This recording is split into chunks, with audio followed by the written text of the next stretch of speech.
ನಮಸ್ಕಾರ ಹೊಲಿಗೆ ಪ್ರಿಯರೇ. ಈ ವಿಡಿಯೋದಲ್ಲಿ ನಾನು ಬಟ್ಟೆಯ ಗುಂಡಿ ಮಾಡೋದು ಹೇಗಂತ ತೋರಿಸ್ಕೊಡ್ತೇನೆ. ನೋಡಿ ಎಷ್ಟು ನೀಟಾಗಿ ಬಂದಿದೆ. ಇದ್ರ ಹೊಲಿಯೋದು ಹಾಗಂತ ನೋಡೋಣ. ನೋಡಿ ಇದಕ್ಕಿಂತ ನಾನು ಡ್ರೆಸ್ ಹೊಲಿದು ಉಳಿದಿದ್ದನ್ನು ಬಟ್ಟೆ ಚೂರೆಲ್ಲ ಇಟ್ಕೊಂಡಿದ್ದೀನಿ.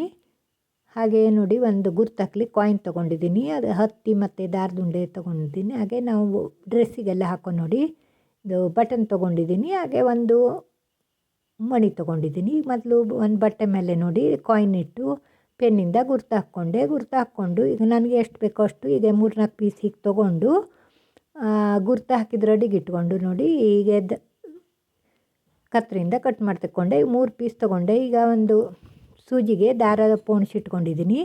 ಅದ್ರ ನೋಡಿ ಒಂದು ಪೀಸ್ ತೊಗೊಂಡು ಅದಕ್ಕೆ ಸುತ್ತಲೂ ದಾಟ್ ಹೊಲಿಗೆ ಹಾಕ್ತಾ ಹೋಗ್ತೀನಿ. ನೋಡಿ ಹೀಗೆ ಒಂದು ಕಡೆ ಕಪ್ಪಿಸಿ ಇನ್ನೊಂದು ಕಡೆ ತೆಗೆಯೋದು. ದಾಟ್ ಹೊಲಿಗೆ ಎಲ್ಲರಿಗೂ ಗೊತ್ತಿರುತ್ತಲ್ಲ.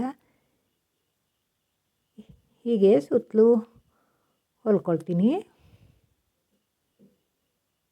ನೋಡಿ ರೌಂಡ ಸುತ್ತಲೂ ಹೊಲಿದಾಯಿತು. ಈಗ ಒಂಚೂರು ಹತ್ತಿ ತೊಗೊಂಡು ಹತ್ತಿನ ಈಗ ನೋಡಿ ನೀಟ್ ಮಾಡಿಕೊಂಡು ಇದ್ರ ಮಧ್ಯ ಇಡ್ತೀನಿ. ಮಧ್ಯ ಇಟ್ಟು ಪ್ರೆಸ್ ಮಾಡಿಕೊಂಡು ಅದ್ರ ಮೇಲೆ ಗುಂಡಿ ಇಟ್ಕೊಳ್ತೀನಿ. ಗುಂಡಿ ಇಟ್ಕೊಂಡು ನೋಡಿ ನಾವೇನು ದಾಟ್ ಹೊಲಿಗೆ ಹಾಕಿದ್ವಿ ಅಲ್ಲಿ ದಾರ ಫುಲ್ಲು ಎಳ್ಕೊಳ್ತೀನಿ. ಎಳ್ಕೊಂಡು ಸೂಜಿಂದ ನೋಡಿ ಅಲ್ಲಿಗೆ ಸುತ್ತಲೂ ಹೊಲ್ಕೊಳ್ತೀನಿ. ಹೀಗೆ ನೋಡಿ ಮೊದಲು ಮಧ್ಯ ಎಲ್ಲ ಈಗ ಹೊಲಿದು ಅದು ಸ್ವಲ್ಪ ಓಪನ್ ಇರುತ್ತಲ್ಲ ಅದ್ರ ಕ್ಲೋಸ್ ಮಾಡ್ಕೊಳ್ತೀನಿ. ಹಾಗೆ ಸೈಡಿ ಸ್ವಲ್ಪ ಹೀಗೆ ನೆರಿಗೆ ಇದು ಬಂದಂಗೆ ಇರುತ್ತಲ್ಲ ಅಲ್ಲೂ ಹೀಗೆ ದಾಟ್ ಹೊಲಿಗೆ ಹಾಕಿ ಆಮೇಲೆ ಸರಿಯಾಗಿ ಜಗ್ಗಿ ತೊಗೋತೀನಿ. ನೋಡಿ ಎಷ್ಟು ನೀಟಾಗಿ ಬಟನ್ನು ರೆಡಿ ಆಗೋಯ್ತು. ಈಗ ಅಲ್ಲಿಗ ಮಧ್ಯ ಸ್ವಲ್ಪ ನೀಟಾಗಿ ಪ್ರೆಸ್ ಮಾಡಿಕೊಂಡು ಒಂದು ಮಣಿ ತೊಗೊಂಡು ಮಣಿಯ ದಾರ ಪೋಣಿಸ್ಕೊಂಡು ನೋಡಿ ಈಗ ಸರಿ ಮಧ್ಯ ಇಟ್ಕೊಂಡು ಅದರ ಬಟನ್ನಿಗೆ ಜೋಡಿಸ್ಕೊತೀನಿ. ಹೀಗೆ ನೋಡಿ ಇದು ಆಮೇಲೆ ನಮಗೆ ಡ್ರೆಸ್ಸಿಗೆಲ್ಲವ ಈ ಬಟನ್ ಹೊಲಿಲಿಕ್ಕೆ ಸುಲಭ ಆಗುತ್ತೆ ಅಂತ. ಹಾಗೆ ಈಗ ನೋಡಿ ಹೀಗೆ ಒಂದು ರೌಂಡ್ ಹಾಕಿ ಈಗ ಅದನ್ನು ಗಂಟಾಕಿ ಕ್ಲೋಸ್ ಮಾಡ್ಕೊಳ್ತೀನಿ.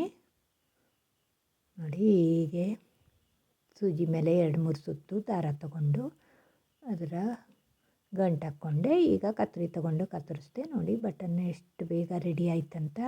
ಈಗ ಇನ್ನೊಂದು ಚಿಕ್ಕ ಗುಂಡಿ ತೊಗೊಂಡು ಮತ್ತೆ ಅದೇ ಪ್ರೊಸೀಜರ್ ಮಾಡಿ ಬಟನ್ ಮಾಡೋದು ನೋಡೋಣ. ನೋಡಿ ಹೀಗೆ ಮೊದಲು ಸೈಡಿಗೆಲ್ಲವ ದಾಟ್ ಹೊಲಿಗೆ ಹಾಕ್ಕೊಂಡು ಮಧ್ಯ ಒಂಚೂರು ಹತ್ತಿ ಇಟ್ಕೊಂಡು ಹತ್ತಿ ಇಡೋದ್ರಿಂದ ಅದು ನೀಟಾಗಿ ಬರುತ್ತೆ ಅಂತ ಬಟನ್ನು. ಆಗ ಒಂಚೂರು ಹತ್ತಿ ಇಟ್ಕೊಳ್ಳೋದು. ನೋಡಿ ಹೀಗೆ ಮೊದಲಿಂದ್ರ ಹಾಗೆ ಹೀಗೆ ಮೊದಲು ಮಧ್ಯ ಎಲ್ಲ ಹೊಲಿದು ಅದರ ಕ್ಲೋಸ್ ಮಾಡ್ಕೊತೀನಿ. ಕ್ಲೋಸ್ ಮಾಡಿಕೊಂಡು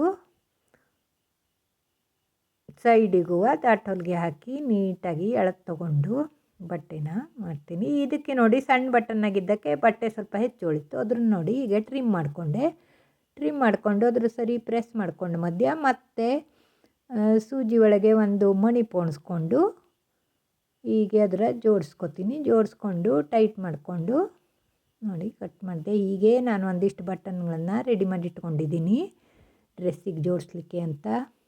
ಎಷ್ಟು ನೀಟಾಗಿ ಬಂದಿದೆ ನೋಡಿ. ಈಗ ನಾನು ಒಂದು ಬಟ್ಟೆ ಮೇಲೆ ಇಟ್ಟು ಹೊಲಿಯೋದು ಹೇಗಂತ ತೋರಿಸ್ತೀನಿ. ನೋಡಿ ಬಟ್ಟೆಗೆ ಅದೇ ಸೂಜಿ ಕಪ್ಸ್ಕೊಂಡು ದಾರ ಮೇಲೆ ತೊಗೊಂಡು ನೋಡಿ ಮಣಿ ಏನು ಜೋಡಿಸಿದ್ದೀನಲ್ಲ ಅದರೊಳಗೆ ತೂರಿಸ್ಕೊಂಡು ಬೇಕು. ಹಾಗೆ ಮತ್ತೆ ಬಟ್ಟೆ ಕೆಳಗೆ ತೊಗೋಬೇಕು. ಹೀಗೆ ಮತ್ತೆ ಮೇಲೆ ತೊಗೊಂಡು 2-3 ಸಾರಿ ಮಣಿ ಒಳಗೆ ಹೀಗೆ ಪೋಣಿಸ್ಕೊಂಡು 4 ಸರಿ ನಾವು ಸಾದಾ ಬಟನ್ ಹೇಗೆ ಹೊಲಿತೀವಲ್ಲ ಹಾಗೆ ಮಾಡಿ ಆಮೇಲೆ ನೋಡಿ ಬಟನ್ ಸುತ್ತಲೂ ಒಂದು ಸುತ್ತು ಇದು ಮಾಡಿಕೊಂಡು ನಾನು ದಾರ ಕಮ್ಮಿ ಇದೆ ಆಗ ನಾವು ಒಂದೇ ಸುತ್ತು ತೊಗೊಂಡೆ. ಮತ್ತೆ ಕೆಳಗೆ ತೊಗೊಂಡು ಇದ್ರ ಗಂಟಾಕಿ ದಾರ ಕಟ್ ಮಾಡ್ತೀನಿ. ನೋಡಿ ಬಟನ್ ಜೋಡಿಸೋದು ಆಗೋಯ್ತು. ಈ ವಿಡಿಯೋ ಇಷ್ಟ ಆದರೆ ಒಂದು ಲೈಕ್ ಕೊಡಿ.